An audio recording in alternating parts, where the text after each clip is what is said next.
Mama, kain na po ako. Gusto ko na po magkain. Usapang okay na naman nga tayo at ngayong araw na tayo magbubukas nga pala tayo ng towel. Ay hindi nga pala, nabuksan na pala dahil ang pamangkin ko nga ay napaka-excited na nabuksan itong towel dahil gusto niya nga raw mamili. Inunahan niya na naman ako, sabi ko nga sa kanya na i-vlog ko ito pero wala na ako magawa dahil kasi natanggal ang mga plehe. Yung plehe, yung parang plastic na nakabalot dito guys, parang nakatali siya guys para hindi maghiwa-hiwala itong mga ukay. So dahil nga mahaba itong video, pinas forward ko na lang siya para naman hindi tayo matanggalan dito sa pag-voice over kasi baka maubos na yung voice over ko. Ang video hindi pa tapos. Pinaka-reason talaga guys kung ba't ako nagbukas itong towel. Kasi nga, wala na kaming mga pamunas dun sa bahay. Wala na mga basahan. Kasi nga guys, alam niyo ba, gusto ko talaga pamunas sa bahay. Mga towel, yung pamunas sa lamesa, pamunas sa mga alikabok. Gusto ko talaga towel kasi nga very absorbent sila pagka binasa. So pag binasa mo sila, no, tapos pigain mo, tapos ipunas mo, ang ganda niya pamunas. Alala ko kasi, dati nagbukasin ako ng towel, tapos ang dami ko talaga nakuha ng mga basahan guys. Tapos ang dami ko nakuha na yung basahan sa kamay, yung pamunas ba, kapag tapos maghugas, yan, ganun, pupunasan mo ang kamay. Tapos ang gaganda talaga, quality talaga siya. Kaya sabi ko ngayon, magbubukas talaga ako ng towel para lang talaga mamili. Pero dahil sa sobrang dami nito guys, hindi ko talaga kayang ubusin ito na gawin ko basahan. Sayang naman yung iba, lalo na yung mga bat towel. Kaya ang gagawin ko dito guys, yung magaganda, tsaka yung mga bat towel, i-display ko yan doon sa aking mga retail. Diyos ko, ang dami ko retail, isa lang nga. So yung medyo mga pangit-pangit na, yung medyo maluma-luma na, kasi syempre guys, nga sa ukay, hindi naman lahat yan mababago kasi nga second hand man ito.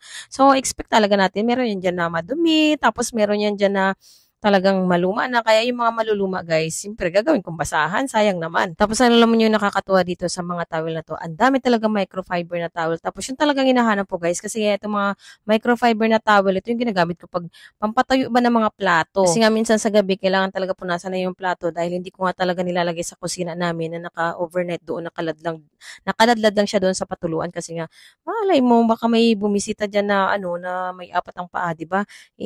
Maganda na yung safe tayo. So, alam nyo guys, habang ako dito nagsusort out, tungtuwa ako dito sa mga gray na towel. Sabi ko, perfect, hindi iba-ibang kulay yung aming mga pamuna sa plato. Iisa lang ang kulay para sabi ko, mas madali naming hanapin. Kumbaga, madaling tandaan. Kasi nga, di ba, ayoko talaga na yung pinupunas sa plato, pupunas mo sa lamesa, o kaya pupunas mo sa ibang bagay.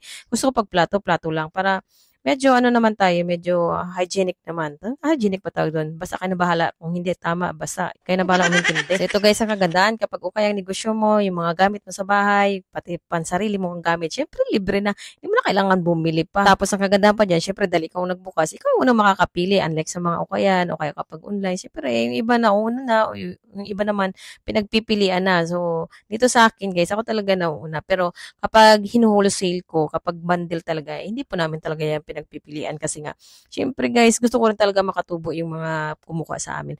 Tsaka nakasealed po yung bundle, kaya hindi talaga pwede siyang pagpilian. Habang nagsasort out nga ako dyan, pili naman itong pamangkin ko dahil nga sabi niya, gusto niya nga lang daw yung ukay. Kasi yung nabili niya raw na brand new doon sa TikTok, mura nga daw, pero grabe naman daw kanipis. Ayaw ko pa naman talaga yung manipis na towel, tapos hindi siya absorbent. Nainis ako kapag naliligo ko, tapos hindi makuha yung mga tubig, yung mga excess na water sa katawan ko. Kaiba talaga. Kaya ang mga towel ko sa bahay, guys, puro ukay talaga sila. Kasi nga, maganda po talaga ang quality ng ukay. Talagang makakapal sila, tapos absorbent ng tela. Bakit absorbent ang nasabi ko? Bahala na kayo umintindi guys, kasi kayo naman magagaling. Charot.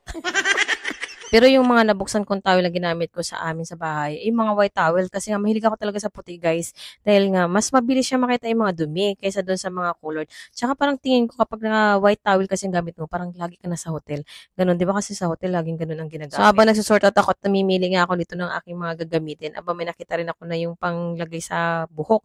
Di ba, maliligo ka, tapos gusto mong matuyo yung buhok mo, ayan, pwede mong gamitin yan. So sinusukat ko sa ulo ko, sabi ko kung magkasya. So ayun, may nagkasya nga sa akin guys. So dahil nga kumasya sa ulo ko, siyempre uwi ko na to sa bahay kasi wala pa akong ganito sa bahay guys. Tapos sabi ko kung makakita pa ako dito, itatabi ko na. Iba na yung sumunod na nakita ko, ito na nga yung palagay sa liig ng baby. Mama, kain na po ako. Gusto ko na po magkain. Ayaw, di ma. Gutom na po, mama. Akin na po pagkain ko.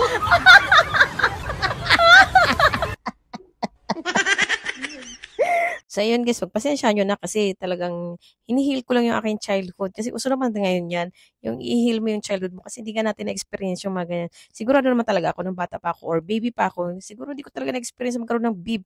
Kasi nga 'di ba, mahirap lang kami tapos parang noon parang hindi pa uso yung mga ganyan-ganyan. Siguro sa amin noon mga lampin lang yung mga pamunas namin.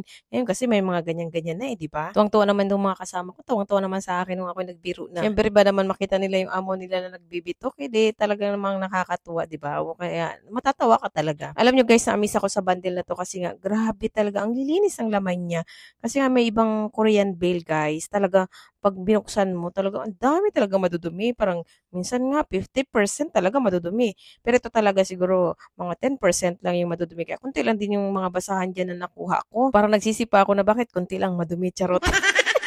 Pero hindi nakakatuwa talaga kasi nga syempre mas gusto ko pag binubuksan talaga yung bundle, gusto ko mas malinis talaga para hindi mo na kailangan labahan kung ibibenta, 'di ba? Tsaka isa pa guys, kapag ka yung item mo malinis tapos ibibenta mo, hindi ka mahiya talaga mag-alok sa mga customers mo, hindi ka mahihiyang magpresyo kasi minsan nga guys, kahit na mamahaling bundle tapos kapag ka medyo alanganin naman yung nabuksan mo, madudumi, nakakaya naman talaga magpresyo ng mataas kapag gano'n ang itsura ng bulto na mabubuksan mo. Pero minsan talaga sa ganitong negosyo, talaga nangyayari yun guys. Hindi kasi talaga kumbaga hindi talaga lahat ng panahon, swerte ka sa bulto.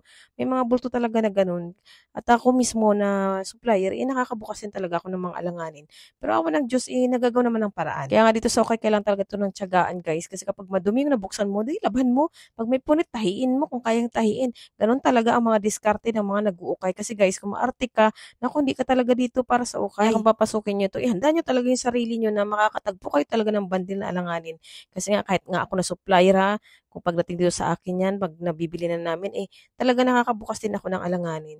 Pero sabi ko nga sa inyo, kaya naman gawa ng paraan at kaya naman ibalik ang puhunan. At ang kagandahan dyan, karamihan naman talaga ay pwede pa talaga silang ibenta. At goods na goods pa rin ang quality. Siya nga pala sa mga gustong umorder nito at gusto rin bumili ng bulto ng towel. Ang laman nga pala nito guys ay halo-halo. Aha. Kasi yung iba kasi gusto nila pure bath towel. So ito pong nabuksan namin, may halo po yan siyang bath towel, may hand towel, at pero din po yung face towel. At kung tatanong nyo naman ako kung ilang piraso ang bath towel o hand towel o face towel sa loob ng isang bulto, ay hindi ko pa talaga kayo masasagot. Kasi nga guys, iba-iba talaga ang pagpapaking ng mga bulto na ito. Sabi kasi ng aking pinagkukunan nito, depende raw nga kung ano yung dumating na stock sa kanila. Kaya kailangan talaga flexible tayo sa maaaring mabuksan natin na bulto. So, yun lang guys, at abangan nyo po yung aming retail nito doon sa aming shop sa San Manuel kasi doon po namin i-display ito. At dadagdagan ko yan, gagawin ko 2 bulto ang aming pag-display doon sa San Manuel.